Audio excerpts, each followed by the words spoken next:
चाळीसगावात लोकशाहीचा नवा अध्याय. पराभूत उमेदवारांची प्रतिनगर सेवक म्हणून घोषणा. प्रतिनगर पालिका मांडणार प्रशासनाचा लेखाजोखा. चाळीसगाव नगरपरिषद निवडणुकीत विजय पराजय होतच असतो, मात्र पराभवाने खचून न जाता जनसेवेचा व्रत सुरूच ठेवण्याचा एक ऐतिहासिक निर्णय चाळीसगावच्या पराभूत उमेदवारांनी घेतला आहे. मतदारांच्या कौलाचा आदर करत प्रभागातील समस्या सोडवण्यासाठी आता प्रत्येक प्रभागात प्रतिनगरसेवक कार्यरत राहणार असून प्रतिनगर पालिकेच्या माध्यमातून प्रशासनावर वचक ठेवला जाणार आहे. काय आहे प्रतिनगरसेवक आणि प्रतिनगरपालिका संकल्पना? नुकत्याच झालेल्या नगरपरिषद पंचवार्षिक निवडणूक 2025 मधील पराभूत उमेदवारांची एक संयुक्त बैठक चाळीसगाव येथे पार पडली. या बैठकीत श्री दिलीप घोरपडे यांनी प्रतिनगरसेवक ही अभिनव संकल्पना मांडली. निवडणुकीत जरी यश मिळाले नसले तरी ज्या हजारो मतदारांनी आमच्यावर विश्वास दाखवला त्यांच्या समस्या सोडवण्यासाठी आम्ही कटिबद्ध आहोत, अशी भावना यावेळी व्यक्त करण्यात आली.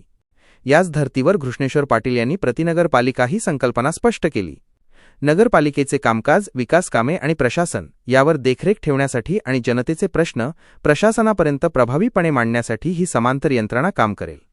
भाजप विरोधी जनमताचा आदर करण्यासाठी पाऊल. बैठकीत उपस्थित सदस्यांनी चर्चा केली की निवडणुकीत जरी भाजपची सत्ता आली असली तरी भाजपच्या विरोधात मतदान करणाऱ्या नागरिकांची संख्या मोठी आहे. या मतदारांना वाऱ्यावर न सोडता त्यांच्या मूलभूत सोयी सुविधेसाठी तेवढ्याच ताकदीने लढा देण्याचा निर्धार यावेळी करण्यात आला. लवकरच प्रभागनिहाय प्रतिनगर सेवकांची अधिकृत घोषणा केली जाणार असून महाराष्ट्रात चाळीसगावचा हा उपक्रम एक आदर्श ठरेल असा विश्वास व्यक्त करण्यात आला. या प्रमुख नेत्यांची होती उपस्थिती. या महत्त्वपूर्ण बैठकीला चाळीसगावमधील अनेक दिग्गज नेते आणि उमेदवार उपस्थित होते.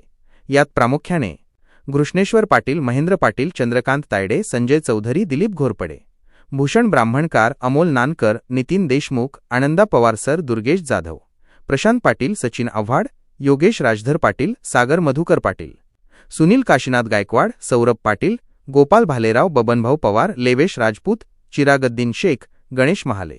थोडक्यात पण महत्त्वाचे उद्देश: निवडणुकीत पराभूत होऊनही जनतेच्या समस्या सोडवणे. कार्यपद्धती: निवडून आलेल्या नगरसेवकांच्या कामावर लक्ष ठेवणे आणि समांतर विकास कामे सुचवणे. भूमिका: प्रशासनाकडून सामान्यांची कामे करून घेण्यासाठी पाठपुरावा करणे. हा उपक्रम खरोखरच कौतुकास्पद आहे.